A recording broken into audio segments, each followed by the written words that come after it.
નમસ્કાર ગુજરાત ફર્સ્ટ સાથે હું છું ધ્રુવિશા આપની સાથે સમાચારોની શરૂઆત કરીએ। નવનીત બાલદિયાને માર મારવાના કેસમાં મોટા સમાચાર મળી રહ્યા છે। નવનીત બાલદિયાને માર મારવાના કેસમાં એસઆઈટીની રચના। ભાવનગર જિલ્લાના કોળી સમાજના વકીલો એકજૂટ થયા।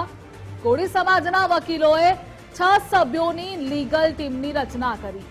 કિશોરભાઈ શેખ, બાબુલભાઈ વાળા, મુકેશભાઈ ડાપાનો સમાવેશ, તો મનીષાબેન રાઠોડ, હરેશભાઈ બાંભણિયા, ધર્મેન્દ્રભાઈ ડાભી સભ્ય બન્યા।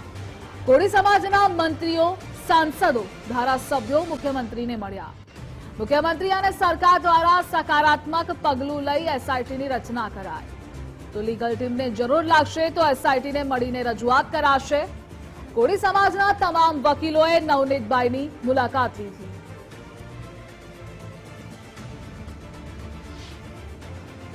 અને નવનીતભાઈને કેસમાં આજે જે એસઆઈટી સીટની રચના કરવામાં આવી છે એ સીટના સંદર્ભમાં આજે અમારા કોળી સમાજના 6 વકીલોની જે એક ટીમ નક્કી કરવામાં આવેલ છે એ ટીમના સભ્ય તરીકે હું પણ આજે એસઆઈટી ટીમને અમે 6 જણા જ્યાં પણ એસઆઈટી ટીમની તપાસમાં જરૂર હશે ત્યાં અમે માર્ગદર્શન આપશું અને નવનીતભાઈને કેસમાં ક્યાંય પણ તપાસમાં કચાશ કે ઢીલાશ ન રહી જાય અને કોઈ પણ આરોપીઓ છૂટી ન જાય તે માટેના અમે પ્રયાસો કરશું।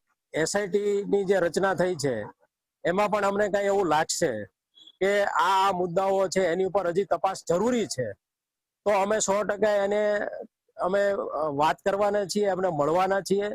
અમે આજે પણ નવનીતભાઈને રૂબરૂ મળીને અમે બનાવ કેવી રીતે બન્યો, કેવી રીતે કયા સંજોગોમાં બનાવ બન્યો છે એની બહુ જ અમે એની એક વિગતની નોંધ લીધી છે, અમે નોટિંગ કર્યું છે।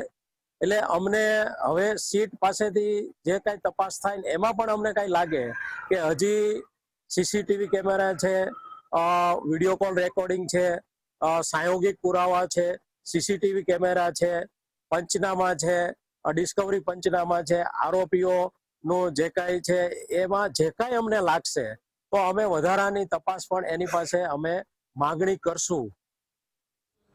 અને આ મુદ્દે સંવાદદાતા કુનાલ જોડાયેલા છે। કુનાલ, આ કેસમાં હવે એસઆઈટીની રચના થઈ છે, સમિતિ બનાવવામાં આવી છે, તપાસને લઈ અપડેટ શું?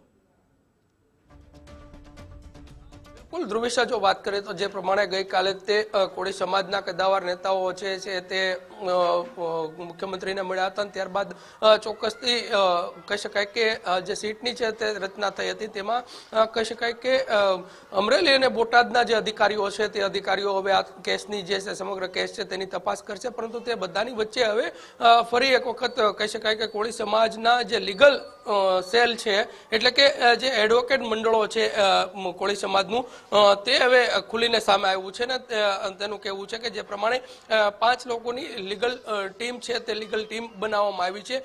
પીડિત નવનીતભાઈ છે તેઓને મળવા માટે ગયા હતા, ત્યારબાદ ચોક્કસથી આ 5 કે 6 લોકો જે છે તે લોકોની લીગલ ટીમ બનાવવામાં આવી છે। સીટ કઈ રીતના તપાસ કરે છે તેના ઉપર ચોક્કસથી આ જે લીગલ ટીમ છે તે એની નજર રહેશે। બીજી તરફની ધ્રુવિશા જો વાત કરીએ તો જે પ્રમાણે આ સમગ્ર કેસ છે તે કેસમાં ક્યાંય ઉણપ ના રહી જાય સીટથી તેને લઈને હવે ચોક્કસથી કોળી સમાજના જે કહી શકાય કે એડવોકેટો છે તેના દ્વારા એક મંડળની રચના કરવામાં આવી છે ને આ વકીલ મંડળ જે 5 લોકોની જે ટીમ છે લીગલની તે ચોક્કસથી આ કેસ ઉપર હવે નજર રાખશે। જો એમાં પણ કઈ ઉણપ દેખાશે તો તેનો સીધો રિપોર્ટ છે તે હીરાભાઈ સોલંકી અને પરસોત્તમભાઈ સોલંકી ને કરવામાં આવશે ને ખાસ કરીને આ સીટની તપાસ દરમિયાન પણ કોઈ પણ પ્રકારના જે કહી શકાય કે તેમાં કોઈ ઉણપ રહેતી હોય તો તેને લઈને ચોક્કસથી આ જે સીટ છે તે સીટ આમાં રજૂઆત કરશે। જી કુનાલ, જોડાવા બદલ આભાર આપનો।